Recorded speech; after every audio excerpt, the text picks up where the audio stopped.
Nice woman, maybe. I don't actually know. Is Edith the main character? I have no idea. Let's get right into it, though. Like I said, this was a very kind gift from my dear friend Moo. Also, hi Mighty, how you doing? I hope you're doing great. It is so hot today. You have no fucking clue. Oh shit. Do I need to do something here? No. Oh fuck, where? Oh hey, it's me. Edith Finch. I'm doing alright. How do I...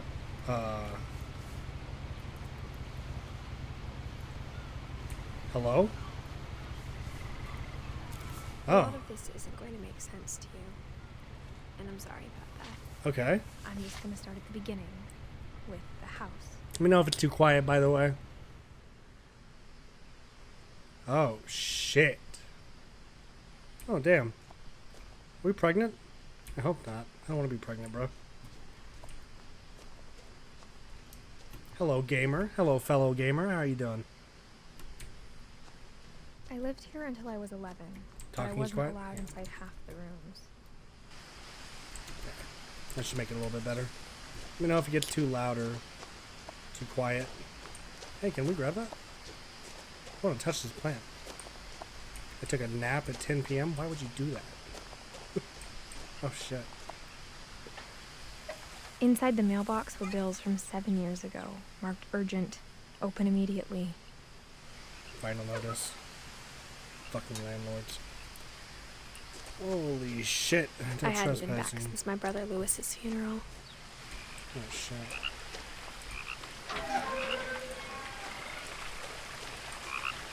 Evidently I enjoy suffering. Yeah, that's fair. I mean, such is the case of the average League player, am I right? In her will, my mother left me a key, but didn't tell me what it unlocked. Well, that wasn't very cool of her. Maybe she thought I'd know.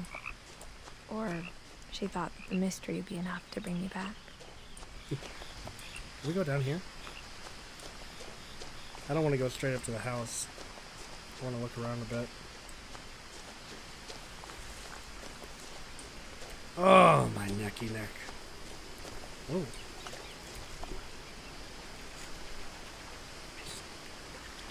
Milton Finch. They sure do hate giving people normal names in this family, don't they? The truth is, even after I inherited the house, I never thought I'd come back to it. Oh, shit. But now I had questions about my family that only the house knew the answers to. Was I supposed to go this way? I'm still getting narration, so I assume The so. woods around the house have always been uncomfortably silent. As if they're about to say something, but never do. You got that right, sister. See, this is where I want to live. I would love to live out of the way like this. Granted, I've watched too many slashers for me to live psychologically well at a place like this, but I want to move to like Riadoso. Just live somewhere by the water like this. It led to the same place regardless. Okay. It's ultimately meaningless. Bunch of these missing posters around. But she said her brother's funeral. The house was exactly like I remembered it. Lewis. The way I'd been dreaming about it. Holy fuck, who stays up there?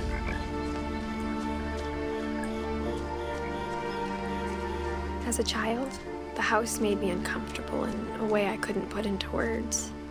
Now, as a 17-year-old, I knew exactly what those words were. I was afraid of the house. This game seems like it. Oh shit, I can go in through here. Should I try the front door even?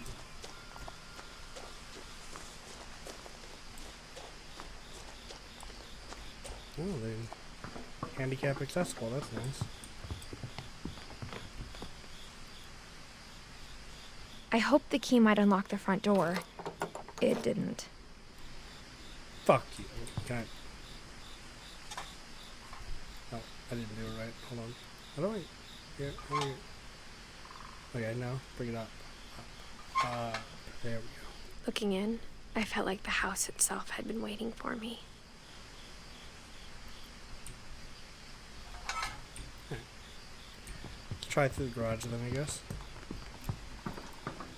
No, we're gonna sprint, so I think it's safe to say we're not going to be in any danger playing this game.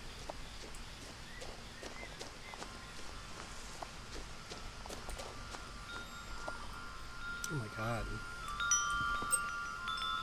My grandma had wind chimes just like these. Oh. Crawling through the doggy door used to be a lot easier when I was 11.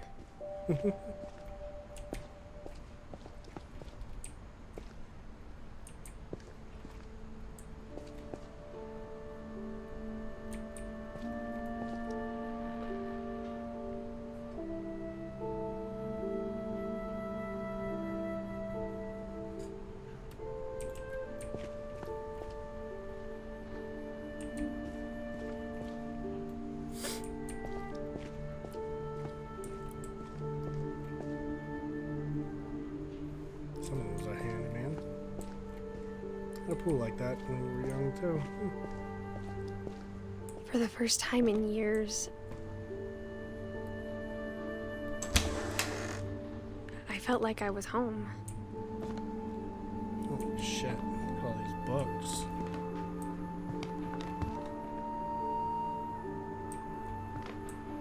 They're all different too. It's interesting. But instead of a family, there were just memories of one. Like how after Lewis started working at the cannery, we all got sick of eating salmon. Except our cat, Molly. Or how only one restaurant would deliver to our house, so we had Chinese a lot.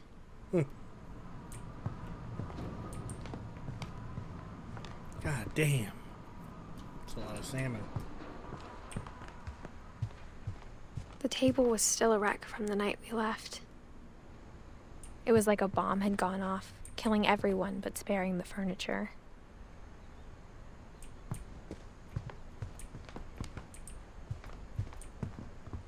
My mom was the only one of us who could imagine Great-Grandma Edie living in a nursing home.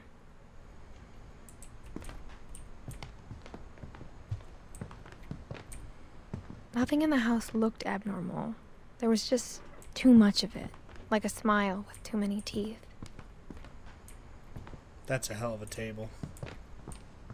Even the fireplace had a story. Oh, his words. Edie told me the bricks came from the original house, after it sank. The house sank? That's disconcerting.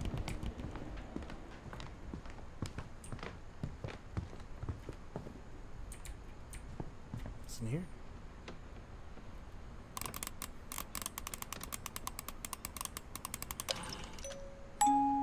Great-Grandpa Sven built a music box for Barbara, along with the rest of the house.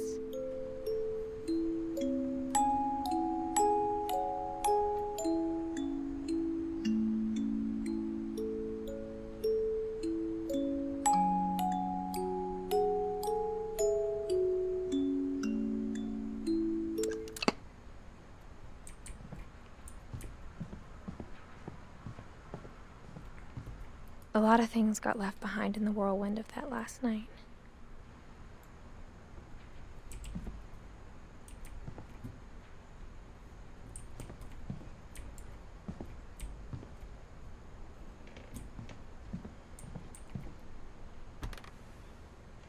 Edie told me once that every Finch who ever lived is buried somewhere in the library.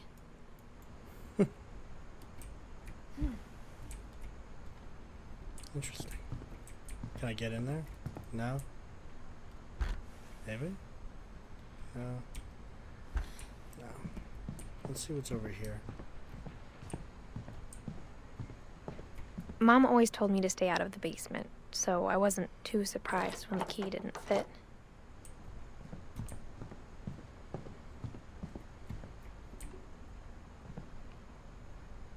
After Milton disappeared, Mom sealed up all the bedrooms. Then Edie retaliated and drilled peepholes.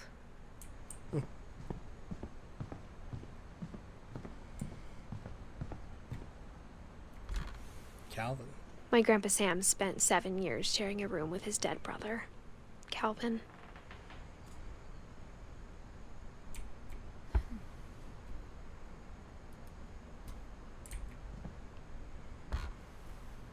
As a kid, I just assumed every house had peepholes and sealed rooms you weren't allowed inside of. That motherfucker only lived for a year.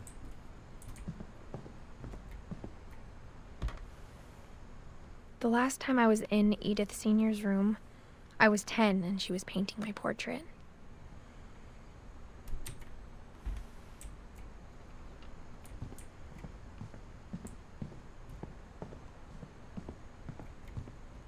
Damn, they had a house by the water and everything. That's interesting. I'm gonna look through those people first, though. Molly always seemed like a girl I could imagine being friends with, if she hadn't died in 1947.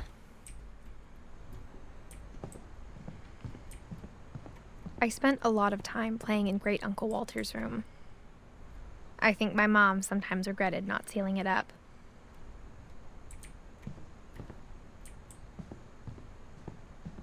Lewis told me there were secret passages, but I never believed him. Okay, here we go.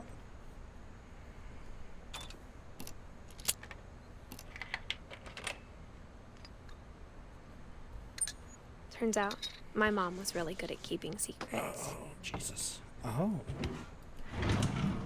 Now it was time to find out what my mom had been afraid of. Oh, fuck. The hell am I? Reading this, maybe it sounds like I had a plan. From the paintings on the wall, it was clear my brother Milton had been here before me. But I had no idea what was behind that door.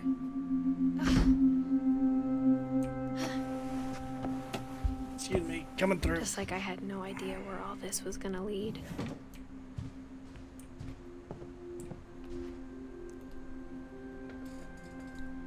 Huh. Oh, that's pretty. I grew up looking at Molly's room through the peephole. Molly's gerbil had a tiny bedroom with its own even tinier gerbil cage. I need to slow down. It's trying to Being talk inside to me. for the first time, I felt like I'd stepped behind a painting.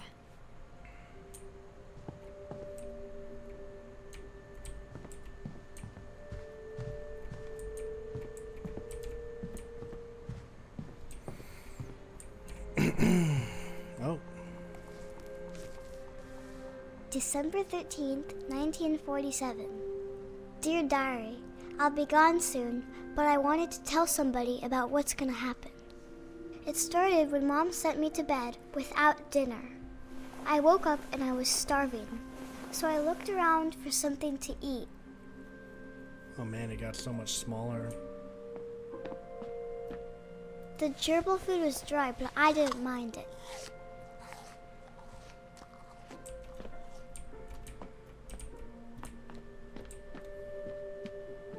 Fishy.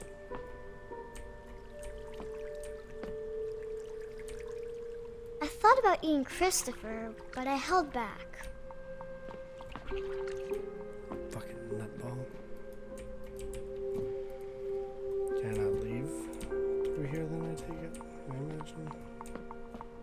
Unless. I kept eating and eating. Oh, my love. I ate a lot of things that night.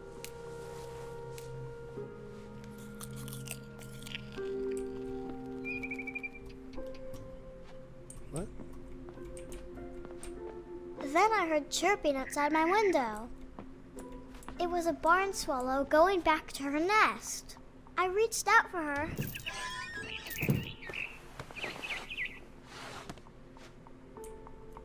And suddenly, I was a cat.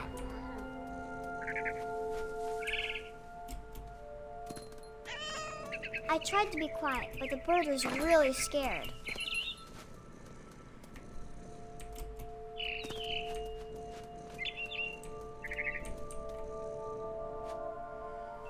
Where did it go?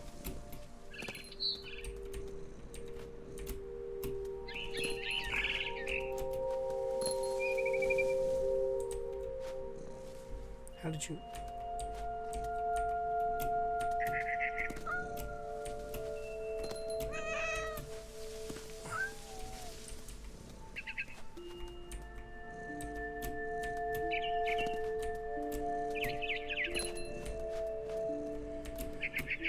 I jumped and I almost got her.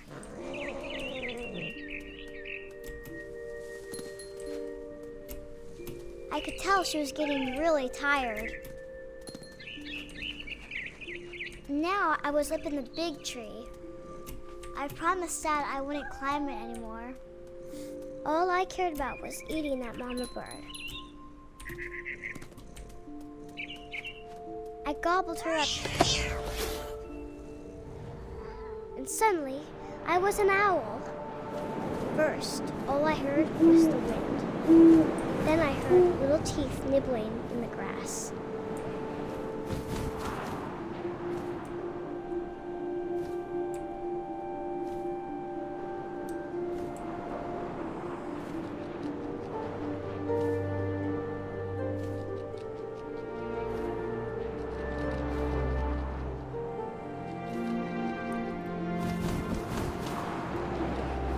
Rabbits.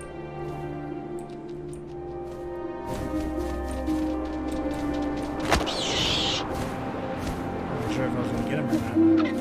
I imagined his face looking up and seeing mine through my talons. I swallowed him up, and I didn't chew one bit. Then I flew off to find something bigger.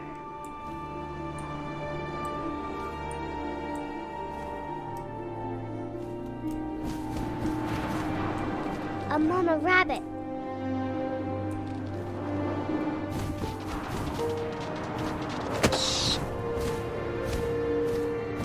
She was almost too big to carry. I started choking, but I couldn't stop eating. And suddenly, I was a shark.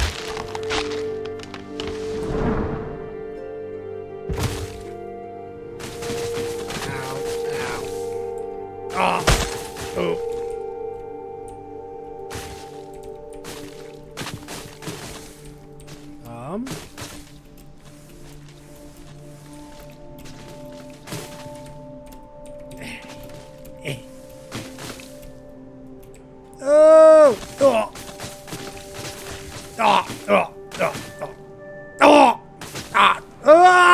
the cliff and into the ocean. Now, I was hungrier than ever.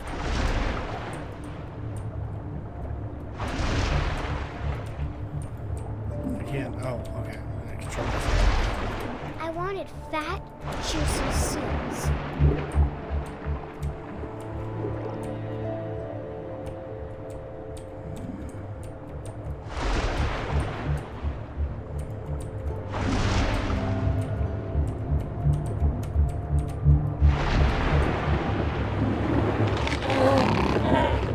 I tore off her flipper, and it tasted really good.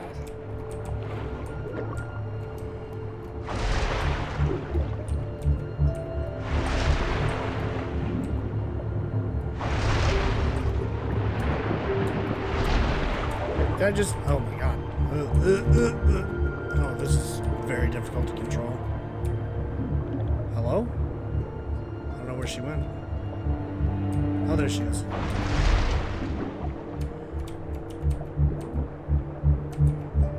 I grabbed on tight. But I was so hungry, I jumped out of the water. When I opened my eyes, everything had changed.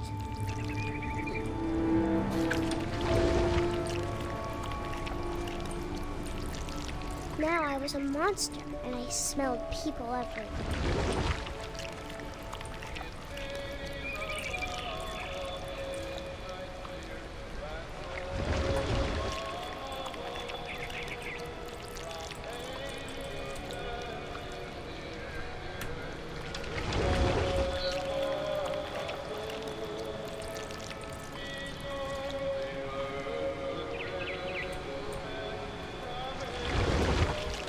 was big, but I moved real quiet.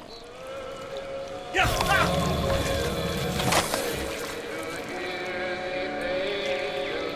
a really tentacle almost.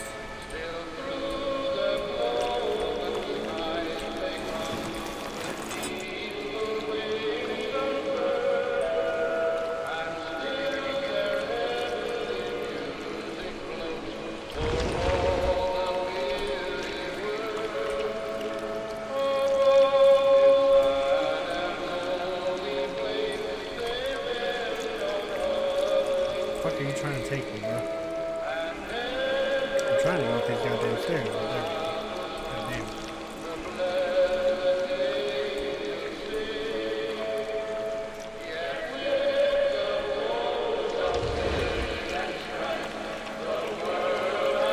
I wanted to stop, but also I didn't.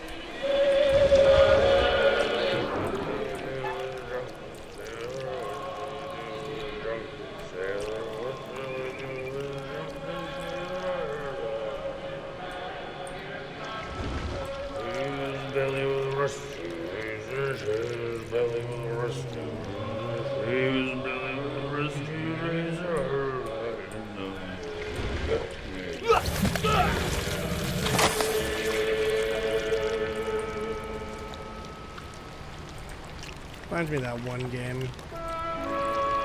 That game, you know what I'm talking about, where you play as like a monster and shit.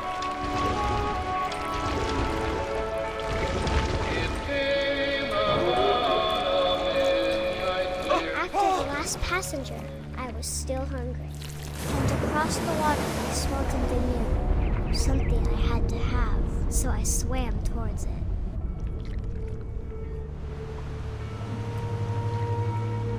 I slithered onto the sand, and the good smell went into an old pipe.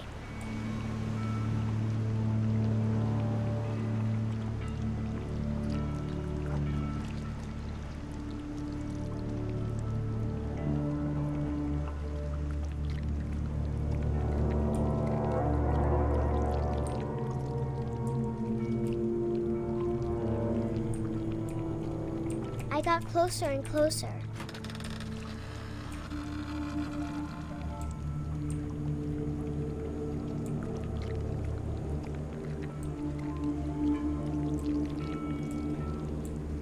All of my stomach started growling. And suddenly, I was me again. I held my breath for a long time, but I couldn't hear anything. I think it's waiting for me to fall asleep. But it's not going to wait much longer. It needs to feed, and we both know I will be delicious.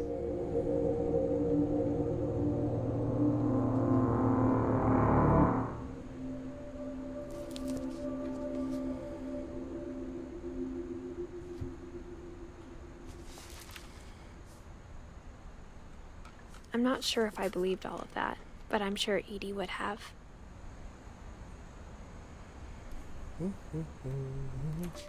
Nope. Whoops. Let me do that. Sorry.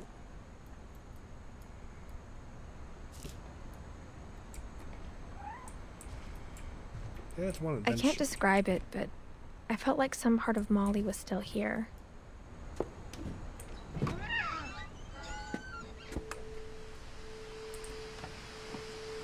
This will be obvious later, but my mom never told me any of these stories. Edie would have, but Mom didn't like bringing up the past. Though, when we adopted a stray kitten, she was the one who named it Molly. I spent a lot of time in Great-Grandma Edie's room. Oh my god. She had so many birds. Louis died a week before we left, but Edie had already started to memorialize him. Her room was like a museum. For 500 years, the Finches have been famous throughout Norway for their fortune and misfortune.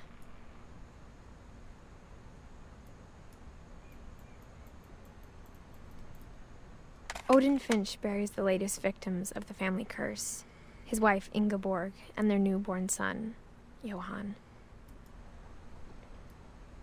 On January 7th, 1937, he set sail with his family and his house, hoping to leave the curse behind. But 40-foot waves off the coast of Washington send the house and Odin to the bottom of the sea. Odin's daughter Edith, with husband Sven and baby Molly, step ashore on their new home, Orcas Island. Odin Finch is the first to be buried in the new family cemetery. His daughter Edie is already dreaming of a new Finch house.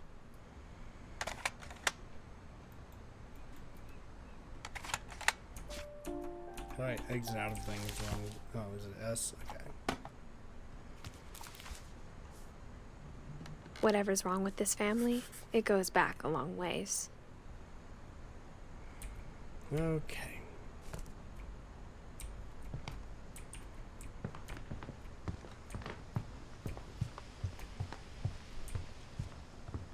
Even in her 90s, sometimes Edie seemed a lot younger than my mother.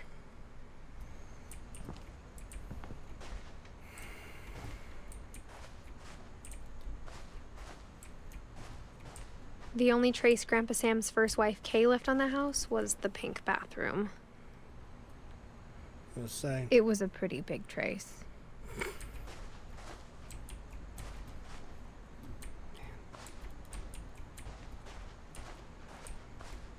When Edie told people Sven was killed by a dragon, she could also have said he was building a dragon-shaped slide that collapsed. She could have, but she didn't. Where's Sven?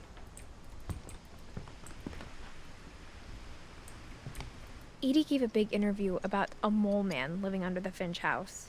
My mom was furious. I hadn't thought of myself as Edith Jr. for a long, long time. You don't want to watch these? I do.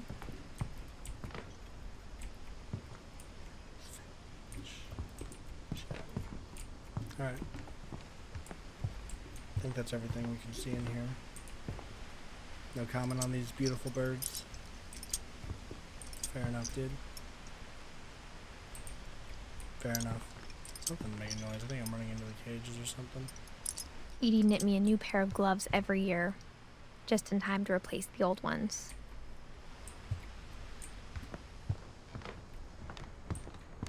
Wow. It's really pretty. Need to find something over here, I think.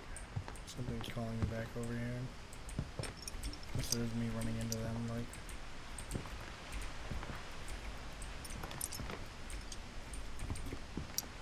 Do I need to go back out? No. Something around here I'm not seeing. She got like a diary as well. No, maybe. Sort of trapped in this room until I figure it out, so. I better start figuring it out.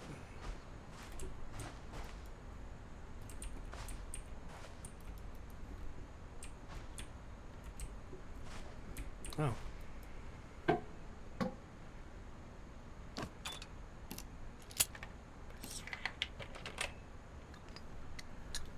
Okay. Mm-hmm. What are you doing? Oh my god. This is so unintuitive. There's a secret okay. in this bathroom. I hate that. Mm-hmm. It's in the last place you would look. It isn't in the cupboard. It's hidden in this book. Ooh. Oh. Okay. Excuse me, coming through. Ah, fuck. Calvin Finch, huh? April 25th, 1950. Died September 23rd, 1961. He's pretty young to be dying. Who's this? I think that's Lewis, but I might be mistaken. Oh.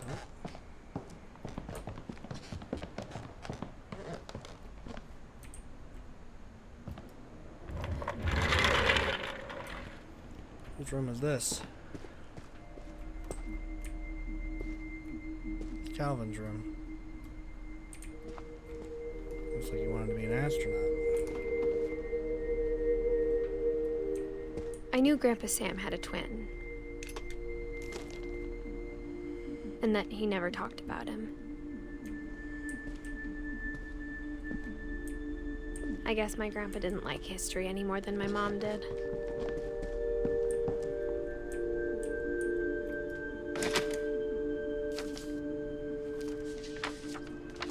How I Want to Remember My Brother by Sam Finch. The thing I remember is that when he made up his mind, that was it. My brother said he'd die before he ate another mushroom. And he did.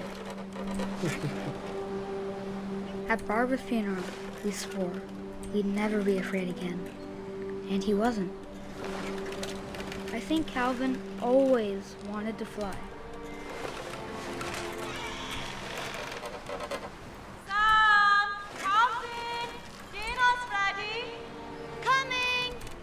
But that day, he finally made up his mind to do it. I told him going around was impossible. Maybe if I hadn't said that. Calvin, I'm not going to tell you again. Maybe if the wind hadn't picked up. Then maybe he'd still be here. But I doubt it. I think he'd already made up his mind. That's what I want to remember about my brother.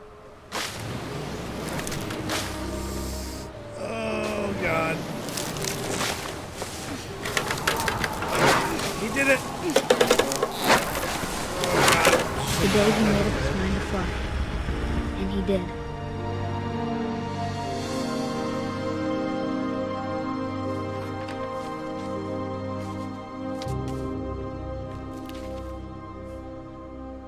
Calvin's story felt strangely familiar. When I was younger, I remember trying to do the exact same thing. But with different results, apparently. After the funeral, Edie roped off Calvin's half of the room.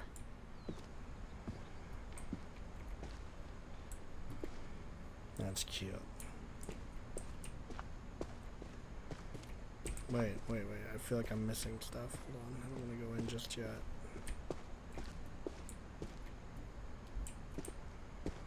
Mom said Grandpa Sam enlisted at 18 and never set foot in the room again. He died in a war? The World War, from the looks of things? Oh, man. Wait, this is where I came from, ain't it? Isn't it? Yeah, because I pushed the chair out of here.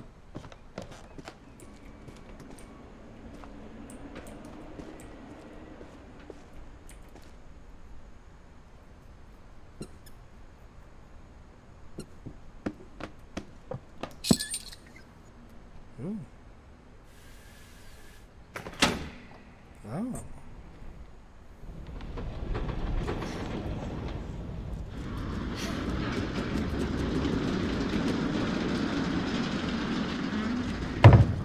Excuse me, what the fuck?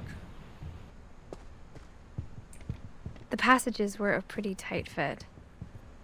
They'd obviously been built for smaller hands and bellies.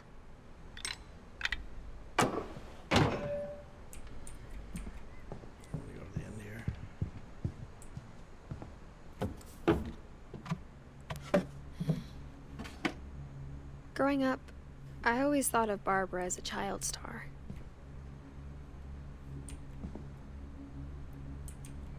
Oh, shit.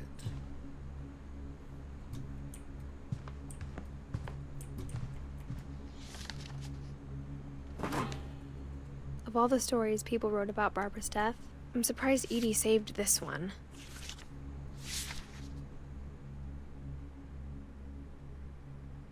Old Jack here with another ghastly tale inspired by America's most unfortunate family. I'm calling it The Surprise Ending of Barbara Finch. As a child star, Barbara was famous for her scream. Now at 16, she was all washed up. A has-been. But in a lucky break, she'd been asked to perform her signature scream at a local convention for monster movie fans. It was just the boost her career needed. Unfortunately, her scream hadn't aged well.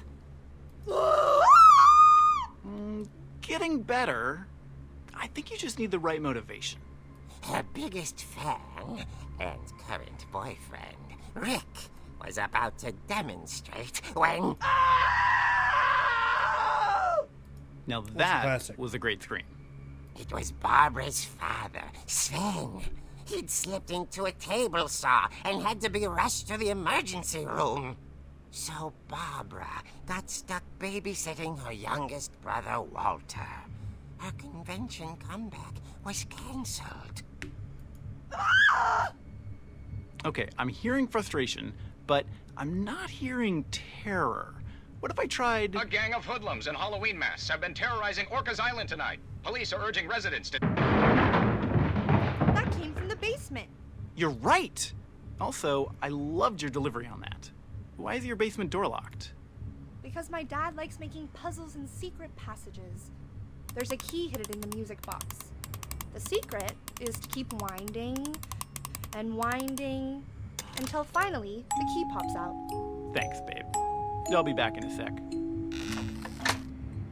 20 minutes later, Rick hadn't returned. So Barbara went to look for him, right on cue. She reached for the music box. And as she wound the key, she listened for Rick, but the house was silent.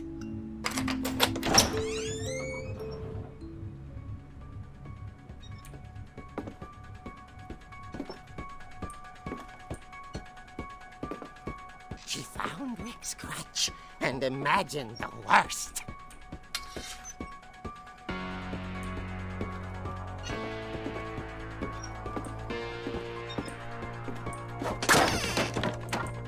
The gang's leader is the infamous Hookman killer, Dr. Carl Hamill, who impaled and then ate his family 10 years ago tonight.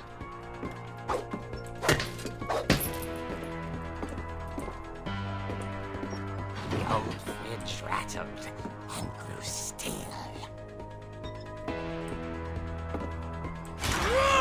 Oh dear! Oh! Rick?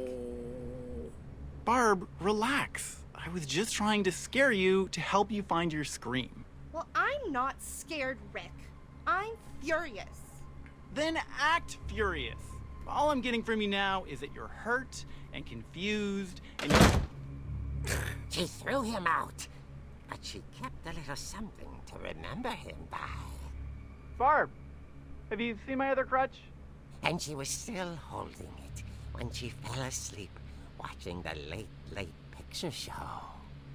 Hours later... Barbara! Walter, what's going on up there? Ah! Okay, I'm coming up, but if this is a trick, you're dead, Walter.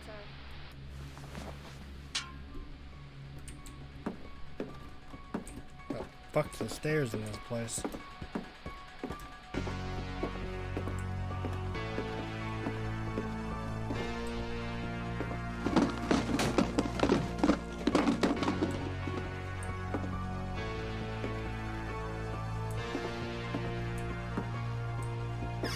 Walter, are you there? Walter had vanished, but his bedside radio was still on. Orcas Island police describe the man as 6 feet tall, with a steel hook for a hand. Residents are urged to lock all doors and windows and notify the police of any suspicious activity. Barbara turned, saw the hook man, and was speechless. He was quite smashing. And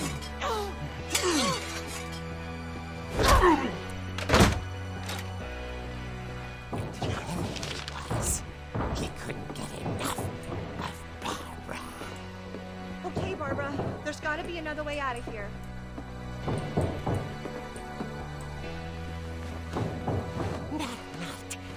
she played her part beautifully.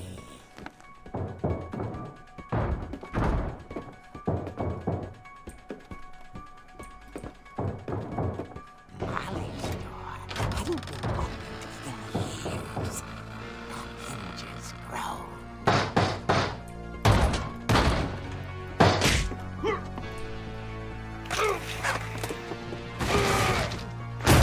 He wasn't moving, but she sensed the story might not be over yet.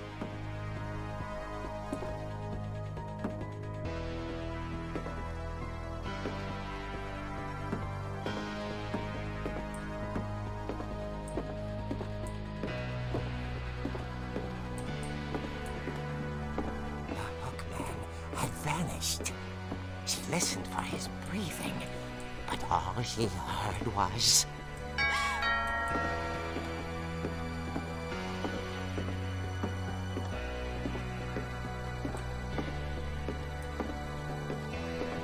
At the door, she heard whispering. It was coming from inside the house.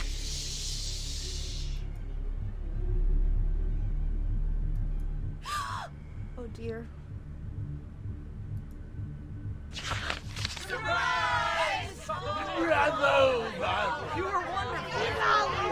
The monsters had come to surprise her. For Barbara, it was a dream come true. Then she saw what kind of monsters they were, and she realized what was about to happen. She was going to be famous. And with her final breath, Barbara Finch gave the performance of her life.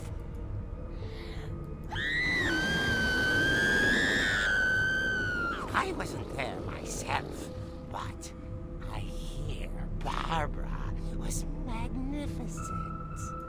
Poor girl. She had a taste for stardom. But unfortunately, so did her fans. Of course, the police blamed it all on poor Rick, who disappeared the same night. And little Walter? Hiding under his bed the whole time. He took it all pretty hard, but that's another story. As for Barbara, tucked inside the music box is all they ever found of her.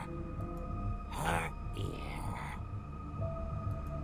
Now that's what I call a real eerie tale.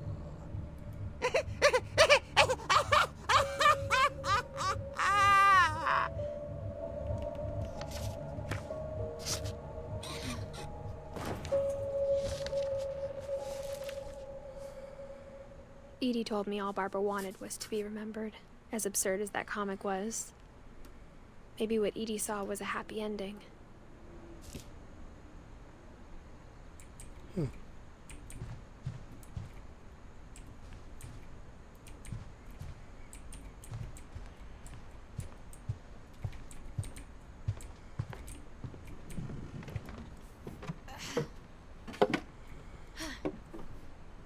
I guess now I know why Mom didn't like me playing with the music box.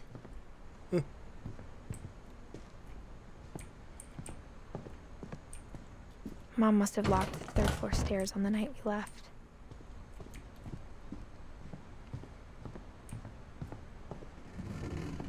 But I wonder...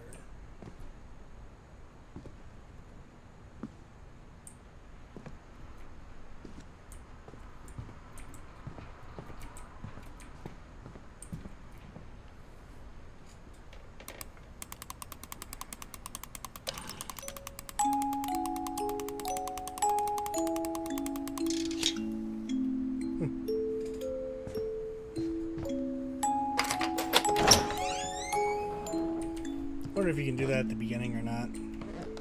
Be interesting if you could.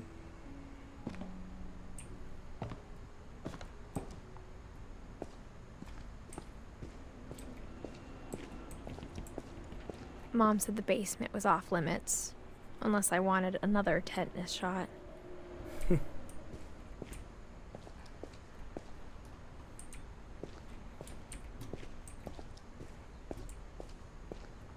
I saw Edie sneak down to the basement He once, said where Father's carrying finger. packages. I thought maybe she was hiding presents. It turned out she was hiding a lot more than that.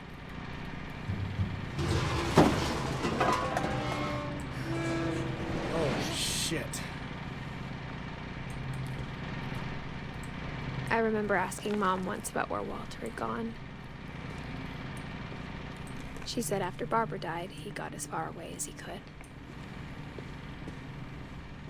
If there's a pattern in all these stories, I think it's that none of us has gotten very far.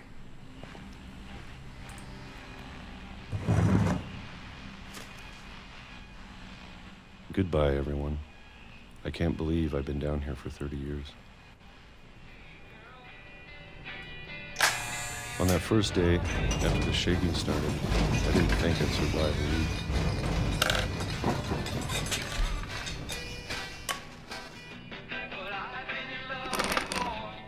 But after a few days, I settled into a routine.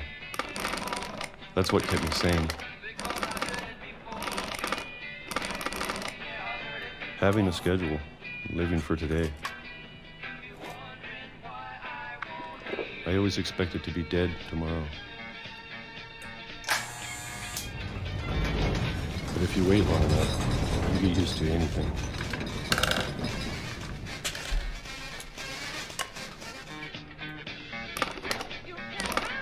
Even a monster on the other side of the door starts to feel normal. Almost friendly.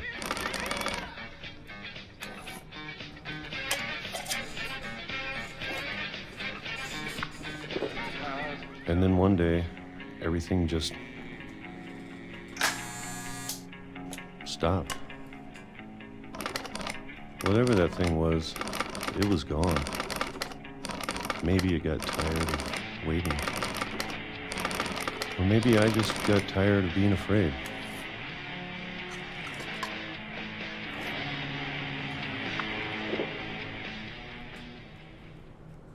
It's been a week now, the longest in 30 years.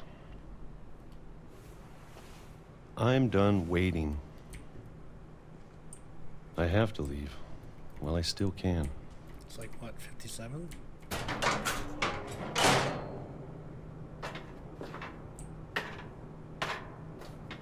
Around that.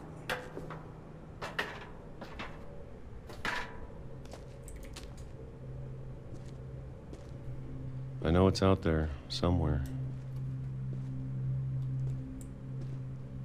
Whatever killed Barbara and Molly and Calvin. Maybe this is all a mistake. But I need to stop living the same day, even if it kills me.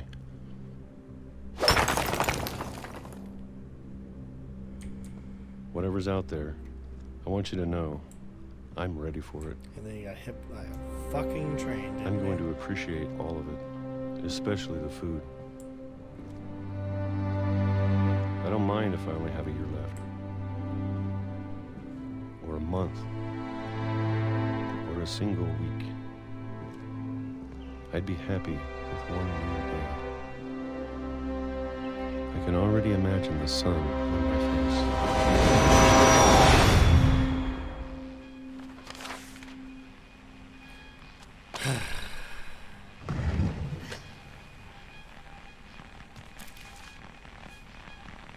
Walter died when I was 6. I can't believe my mom never told me he was down here. That is pretty fucking crazy. And uncouth of your mother, too, I dare say. I'm sure my mom was trying to protect me.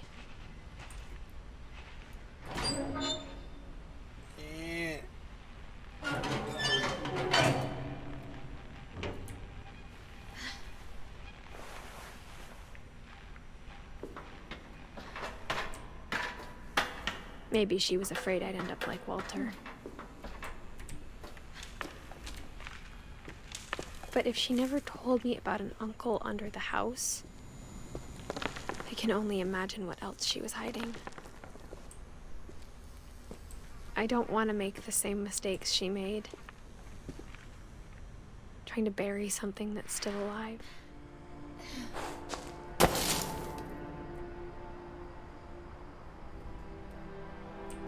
Now that there's only one of us left, or maybe two, I thought it was time I heard the stories for myself and found out what happened to everyone else.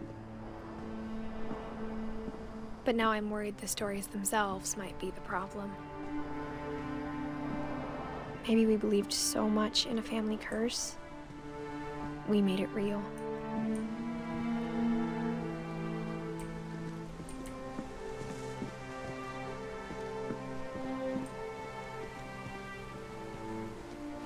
I don't know if I should even be writing this.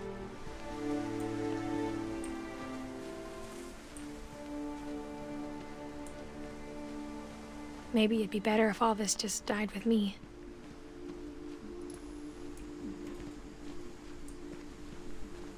But I thought you should know about your family. Yeah, she's preggers. And the history you're a part of.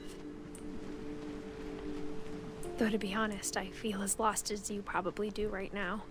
Yeah, we're preggers. We're talking to our child. I think the people in these stories believed them, for what that's worth.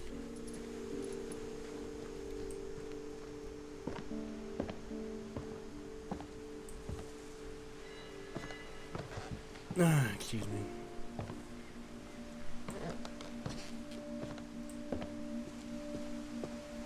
And when you look at the house, that history of imagination and stubbornness and madness, any of it seems possible.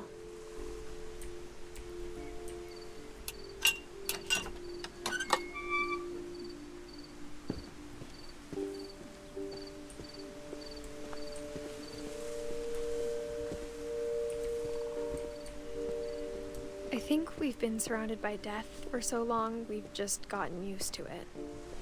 Yeah. What kind of family finishes building a cemetery before starting the house?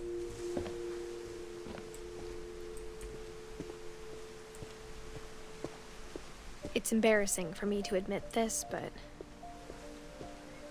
the pet cemetery made me more uncomfortable than the human one. 3 of the gerbils were mine, and 2 had been my fault.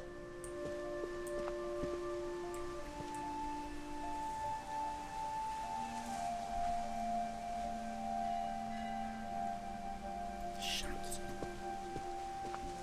Sven built the house, but it was Edith who designed the cemetery.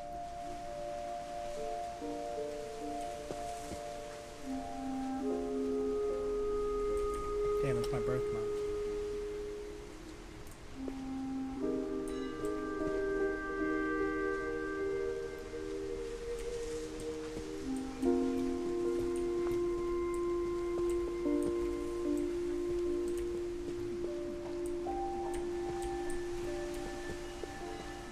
I'm sure Odin's monument had been Edie's idea.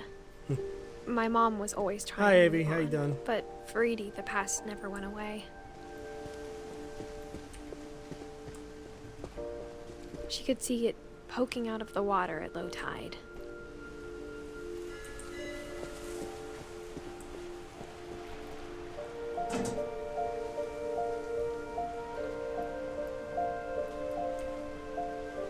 Edie said she dreamed about the old house every night.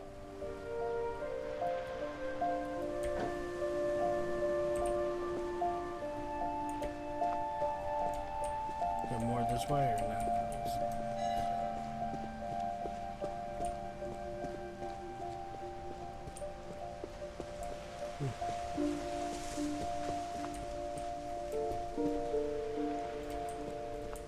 Did I do everything I had to there, or is there more to see through this thing? No, I would say there's not. Edie's side was always easier for me to understand.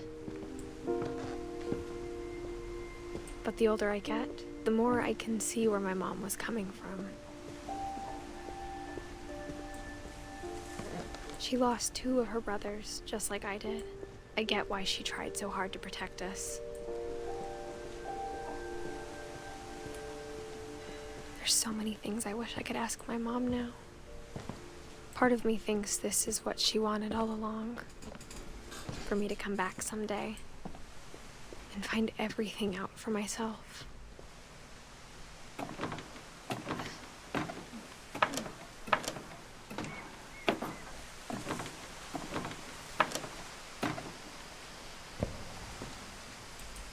But looking back on it now, if she told me there was going to be so much climbing, I never would have come when I was 22 weeks pregnant. Yeah. Jump it. Please jump it, my love. Thank you.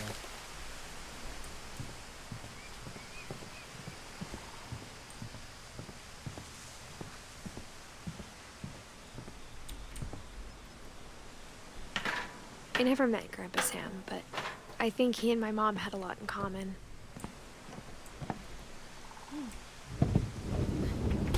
They were both pretty intense. Is that a pun?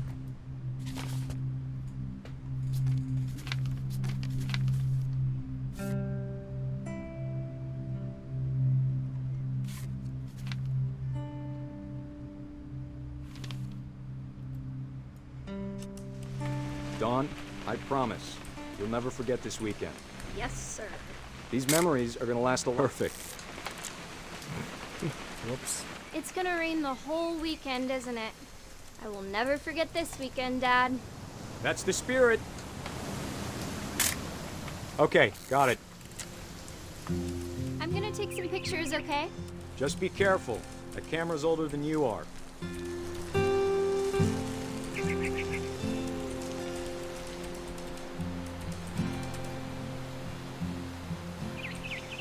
You're right, Dad. It's starting to clear up. Still freezing, though. You're a bird.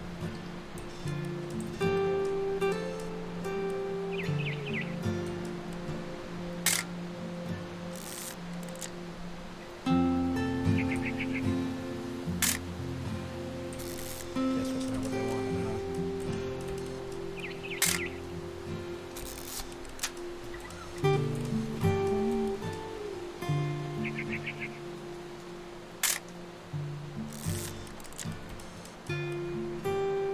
I don't know what they're wanting me to look at here.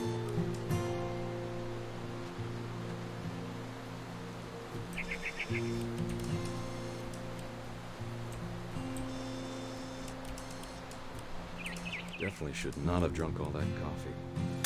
Hey! That's a keeper. Hold still while I take a picture of you. I'm just saying, I'm not always gonna be here, Dawn. You'll need to remember this stuff, if you want to survive. I'll be fine, Dad. You know who else thought he was gonna be fine? Some guy who died. Dawn, I'm being serious. I know, Dad. You're always serious. Doesn't being out here make you want to chill out? Well, to tell you the truth, I haven't been out here in 20 years. Dawn, don't you think you could find something more interesting to photograph? Last time I was with my brother Calvin. Man, that was a great trip.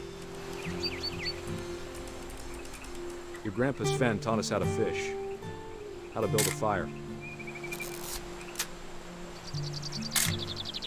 We found an old logging trail. There were deer everywhere. I bet if I could remember where that trail was, we'd spot a buck for you in no time.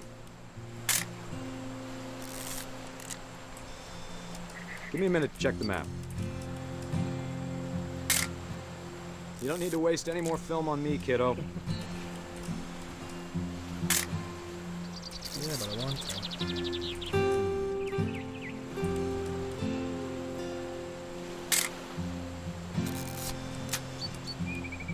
Let's see. eyes, Don.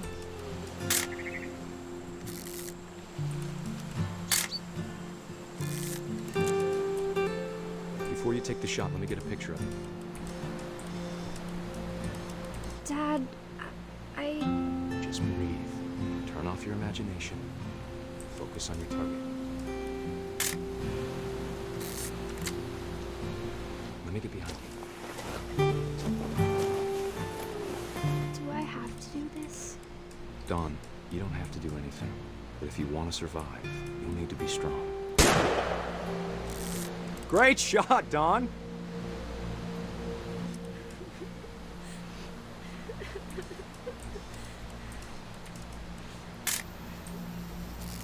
I'm proud of you, Dawn. Always remember that, okay?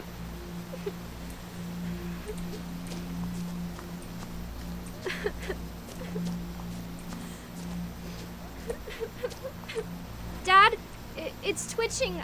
I think That's it's totally normal, Dawn. Just focus on the camera. Try not to think about— Dad! That'll do it to you.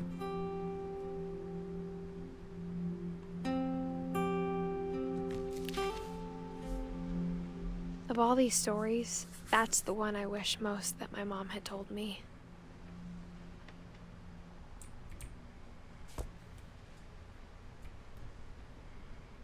Damn.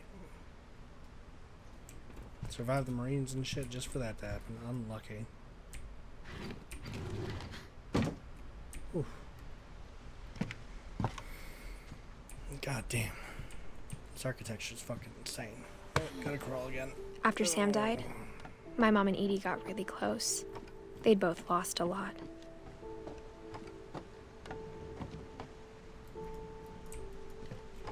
Right. Oh.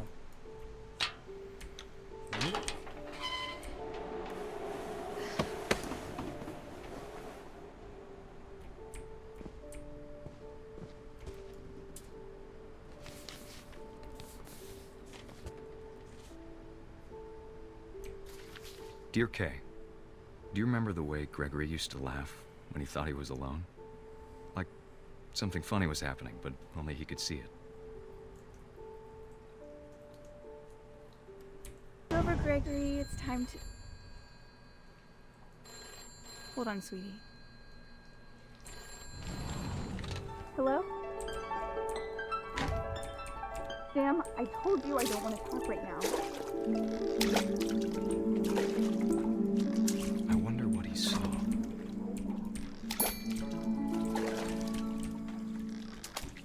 What his world was like. Ah, goddammit. I know you did everything you could. Maybe if I hadn't called that night.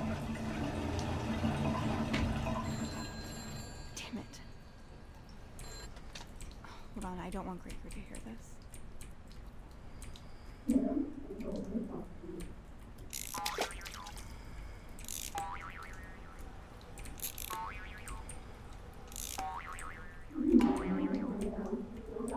I wish he could have told us about the world he saw.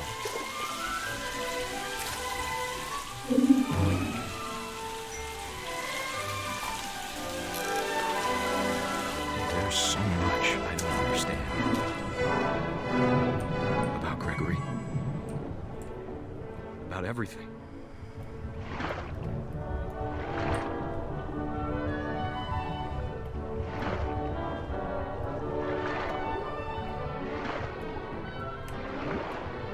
But I know what happened wasn't your fault.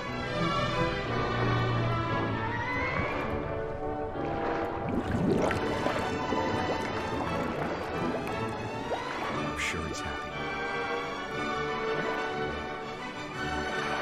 And he'd want you to be happy too. Good luck, Kay. Love, Sam.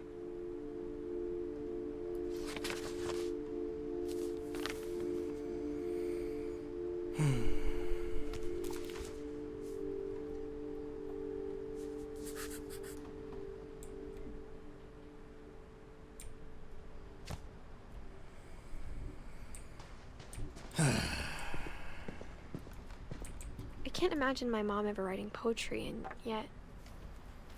A poem for Gus, who always said the wedding was a bad idea. Our father never hit us kids, at least not very hard, before the day my brother said with teenage disregard that he'd be dead before he'd see a wedding in our yard.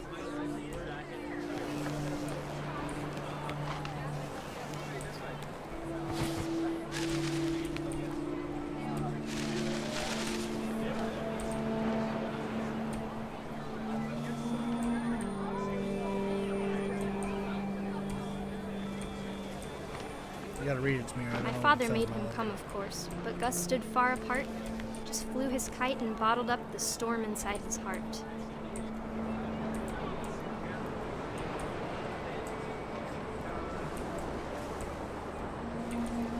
I tried to talk him out of it, but though he'd never met her, we don't need a stepmom, were the words that I now pronounce you husband and wife. You may kiss the bride.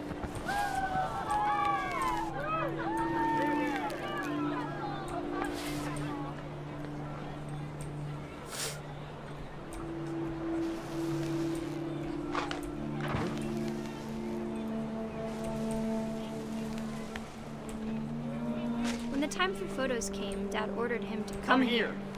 But Gus declined, and as a sign held up his middle finger.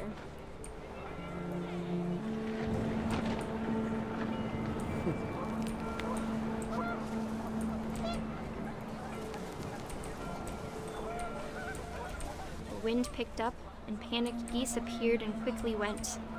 But all the humans did that day was go inside the tent.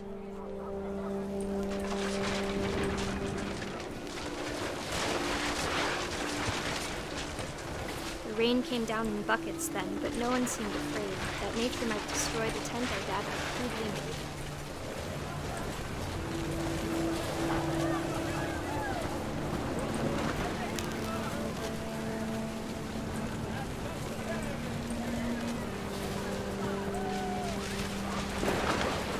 The thunder sounded much too close and full of angry power. But all my father said to this was, "Make the music louder."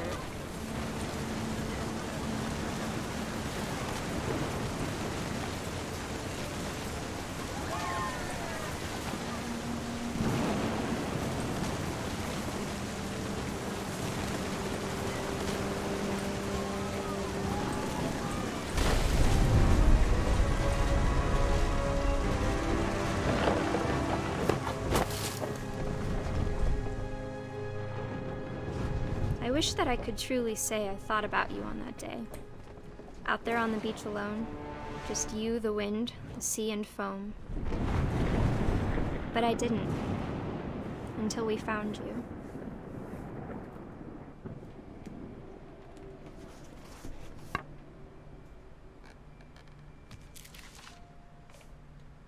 She never talked about him, but Mom told me once if I was a boy, they were going to name me Gus.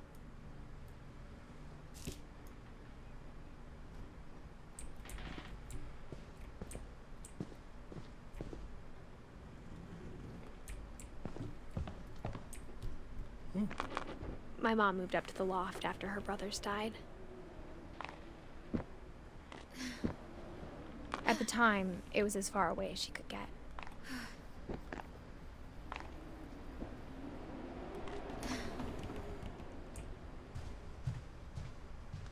She spent a summer building houses in Calcutta, where she met my dad, Sanjay. My mom moved to India a week after graduation and got a job teaching English. Louis was born a year later. When my dad died, I don't think Mom knew where else to go. I'm sure Edie was happy to have her back. And to see kids in the house again. The house had to get a little bigger, but Edie was used to that. And for a while, things were good. Almost normal. But it didn't last. The beginning of the end was Milton's 10th birthday, when Edie gave him a castle. After Milton disappeared, the only thing he left behind was a room full of paintings.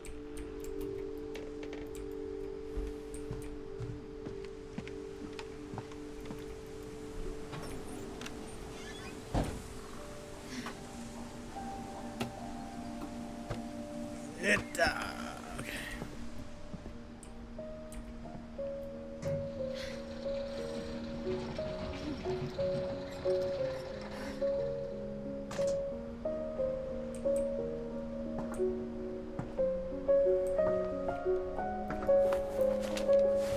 Milton Finch in The Magic Paintbrush. There's a flip book. Oh, I love these kind of things.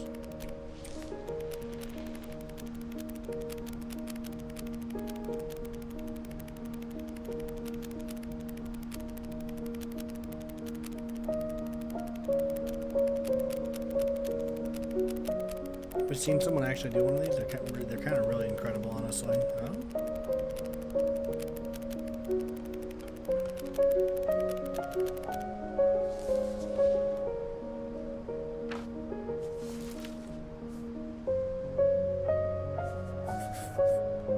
I was 4 when Milton disappeared.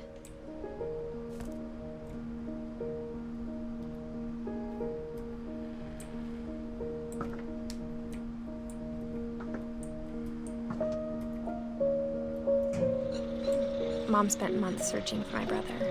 Then she sealed the doors.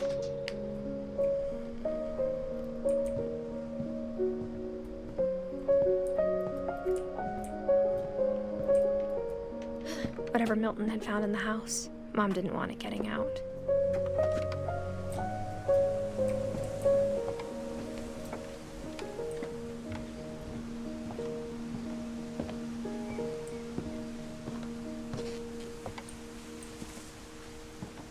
Mom definitely blamed Edie, but I think Lewis blamed himself. After he graduated, he just spent more and more time in his room, until Mom got him a job at the cannery. Everyone always told me to stay out of Lewis's room, except Lewis.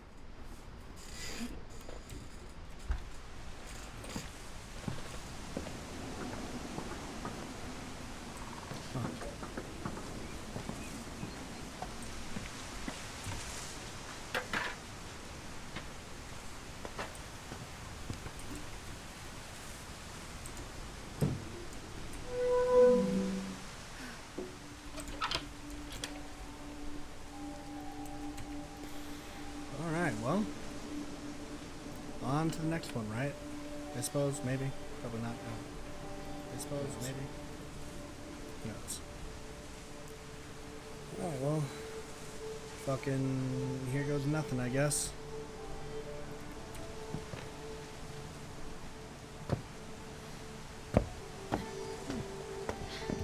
Lewis's room smelled very, very familiar. That part of him lived on.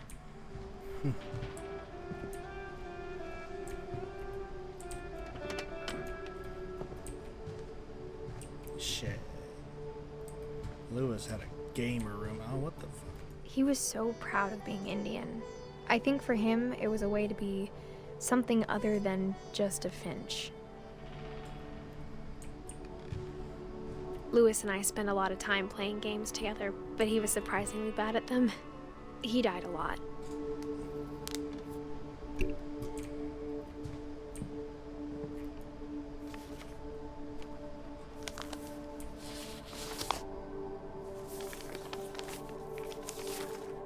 Dear Mrs. Finch, as Lewis's psychiatrist, I can understand your desire for an explanation. As I see it, the trouble began in January, shortly after we convinced your son to seek treatment for substance abuse.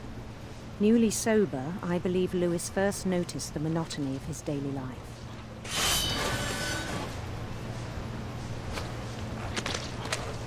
He kept working at the cannery, but he withdrew part of himself. In our sessions, I saw the same behavior. His mind began to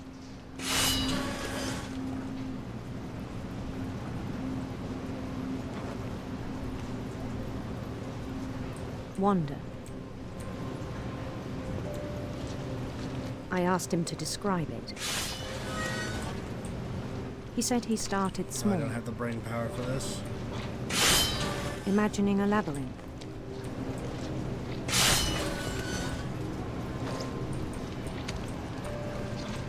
He'd feel his way about.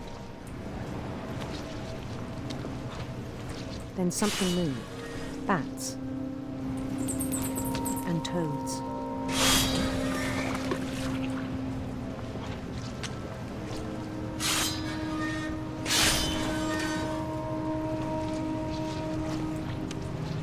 And things that have not names. He knew it was all in his head. But he took it very seriously. I had hoped he'd find himself.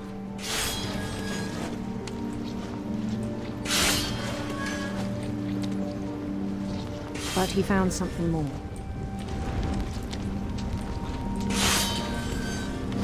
I worried about him then. Daydreaming at the cannery. I spoke with his boss. But he said Lewis had become a model employee. Methodical, tireless, focused. Like a whole new Lewis. So I let him go on.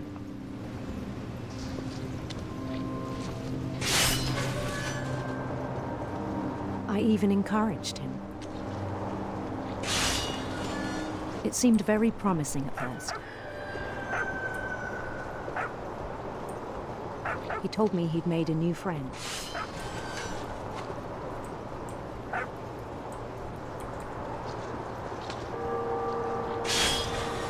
On the edge of a city he named Lewis Topia. He built the city up slowly, brick by brick. Then he made musicians.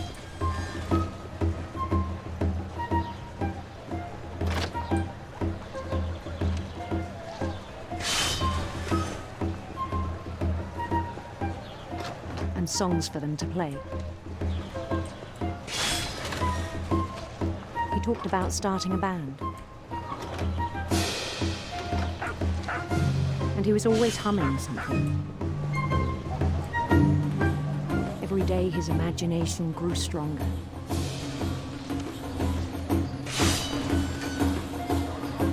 He no longer spoke at the cannery. But his chopping was as reliable as ever.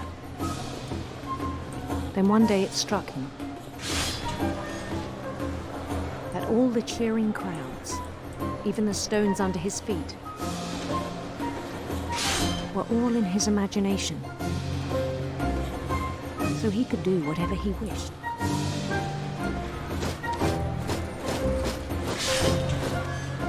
He held an election for mayor. And he won. They begged him to stay, but his mind was already wandering. It became a game for him.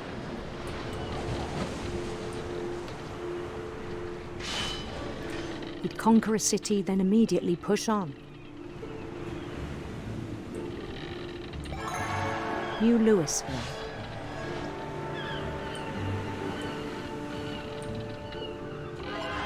St. Louis. He started drifting away from our reality.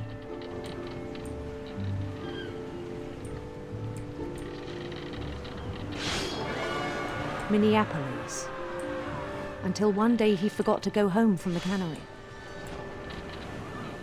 Even as his mother pleaded with him, part of Lewis kept sailing on.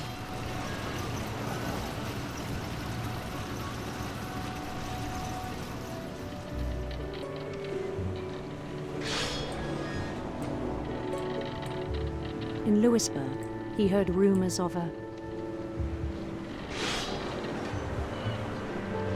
handsome queen.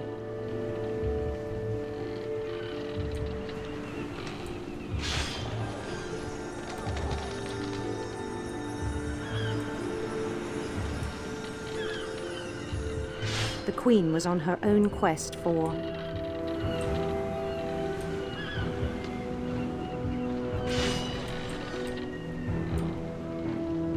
radiant rainbows.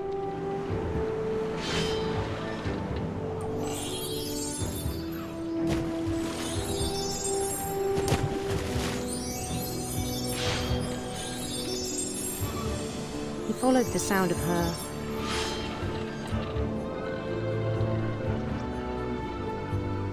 silver harp.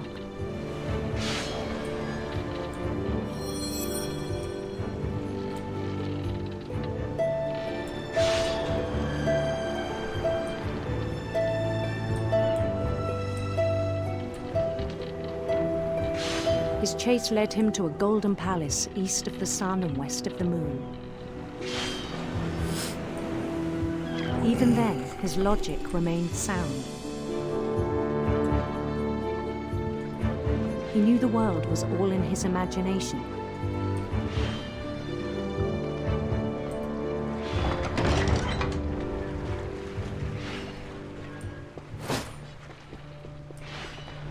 But he was so proud of having created it.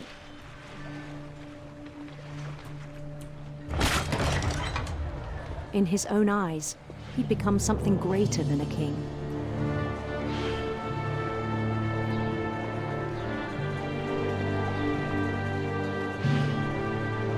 For someone who'd never known success in the real world, I think it was overwhelming. And then it struck him that the real Lewis was not the one chopping salmon, but the one climbing the steps of a golden palace.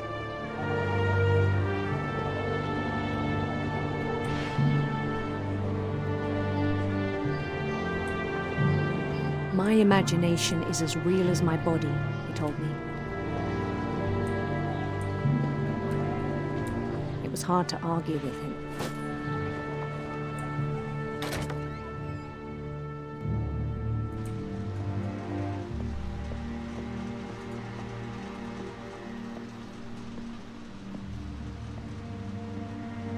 He began to forget the world we know.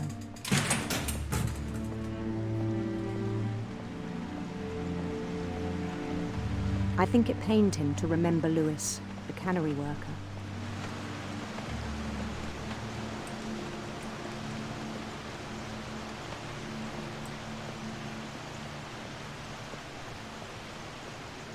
He began to despise the man with a royal contempt.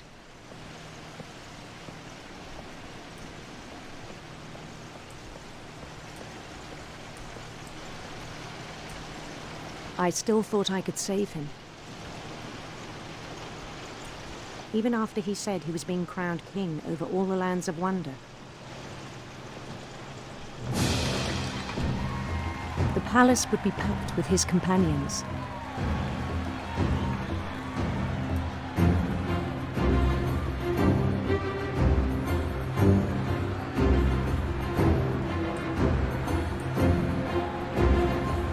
Including the wise Calico who'd insisted on inviting him.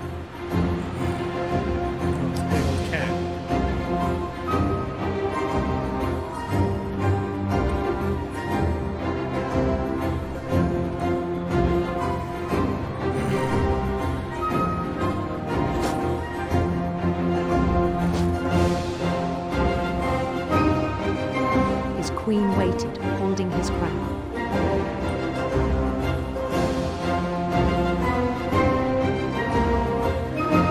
There was only one thing left to do.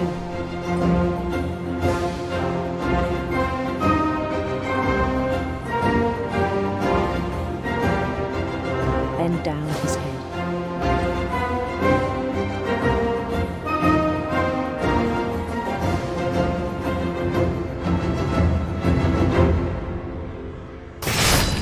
And the rest I think you know.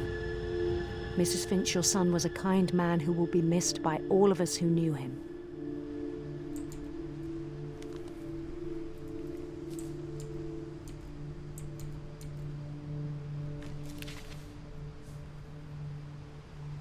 My brother was really cool. I wish you could have met him.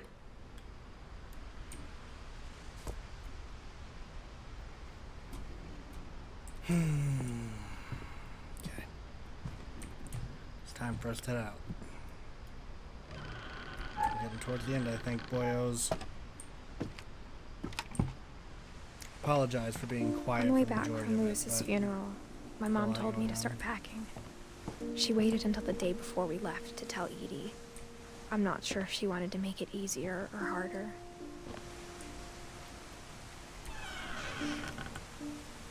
I wish we'd stayed. But I understand why we left.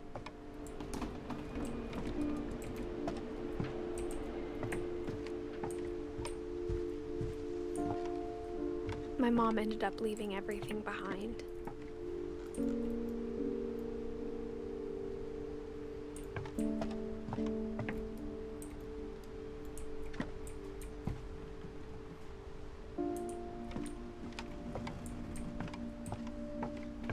What happened that night had been coming for a long time. Maybe it should have come sooner.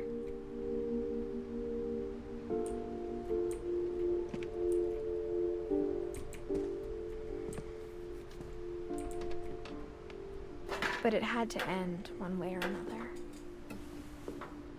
All that's left now is to tell you about that last night.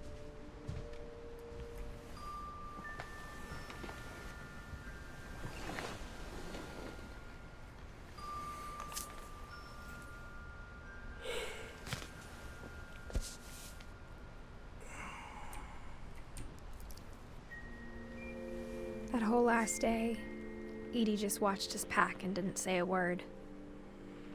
Until supper, when she raised her glass and said, "To our final night together, and all our final nights apart." Grandma, you know what I said about alcohol. Some of your medications are very Edith, specific. I left a present for you in the hallway. Why don't you go open it? The grown-ups have to argue now. I'm sorry, you're right.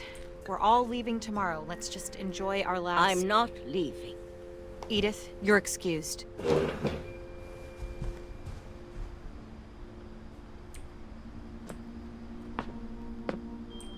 The power had been shut off that morning, but Edie always had plenty of candles. When my mom sealed the library, I don't think she knew about the other entrance. Or that Edie had a key to it.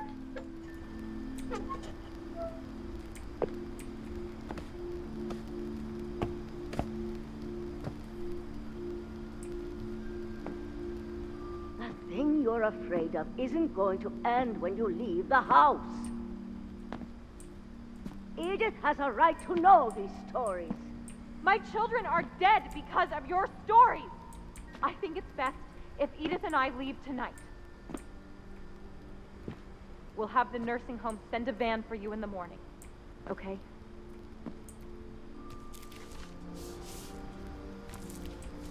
Welcome back, Avi. There's so many stories I ow. wish I could tell you, but there's only time for one.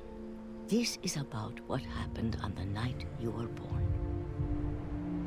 That night, the tide went way, way out. It was the first and last time I ever saw the old house aground. There'd been an earthquake out in the middle of the ocean. They called it the lowest tide in 1,000 years. God, it smelled awful. You know, I've seen that house every day of my life.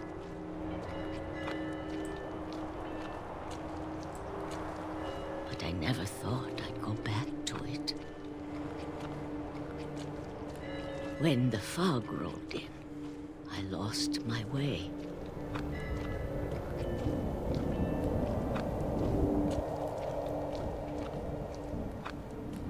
I got turned around.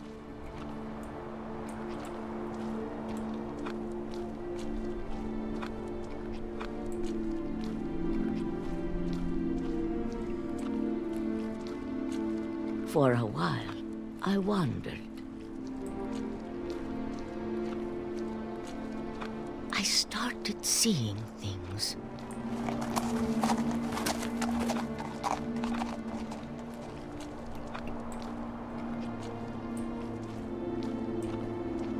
things deer I'd knows where it's forgotten going. had ever existed.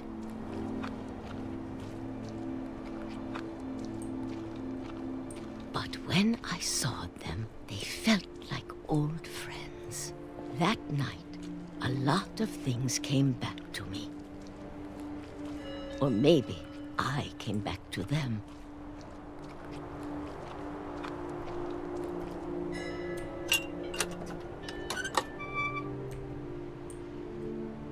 Things I can't explain, but that I need you to try and... Edith, what are you doing in here? It's mine. Edith! Mom, you're gonna rip it. Let go! I kicked and screamed, but Mom dragged me to the car. I never saw Great-Grandma Edie again. The next morning, the band came to pick her up, but she was already gone. After that, we moved around a lot.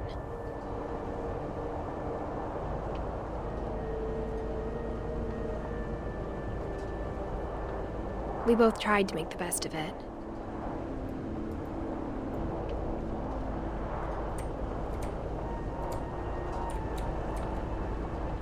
A few years went by.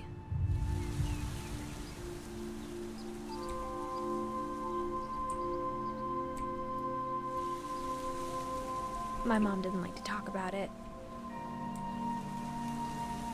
But she started getting sick a lot. The rest happened pretty quickly.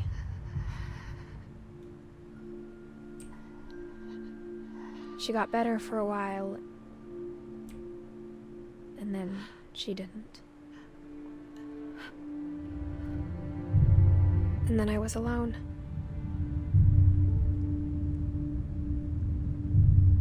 The last Finch left alive.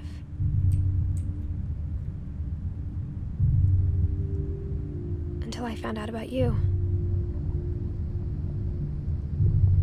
I'm still not sure what to tell you about all this. If we lived forever, maybe we'd have time to understand things. But as it is, I think the best we can do is try to open our eyes. And appreciate how strange and brief all of this is. This journal was supposed to be for you. But now I hope you'll never see it. Right now? I just want to meet you. And tell you all these stories myself. This is birth. But I guess if you're reading this now, things didn't work out that way.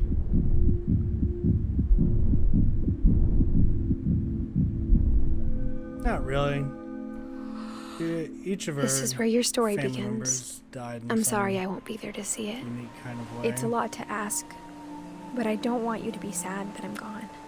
I want you to be amazed that any of us ever had a chance to be here at all. It's enough Good for luck. the mother to her daughter, son, whoever. Son. She had a son. And I guess she passed away a year after her mom did. His family believes they're cursed. They're all gonna die some tragic way. Damn, that was really good. Oh.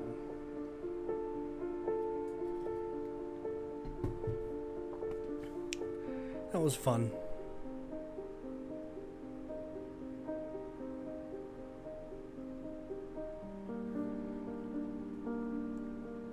I rather enjoyed that. I like everyone's baby pictures being used here. That's cute. The end of everything, so it is.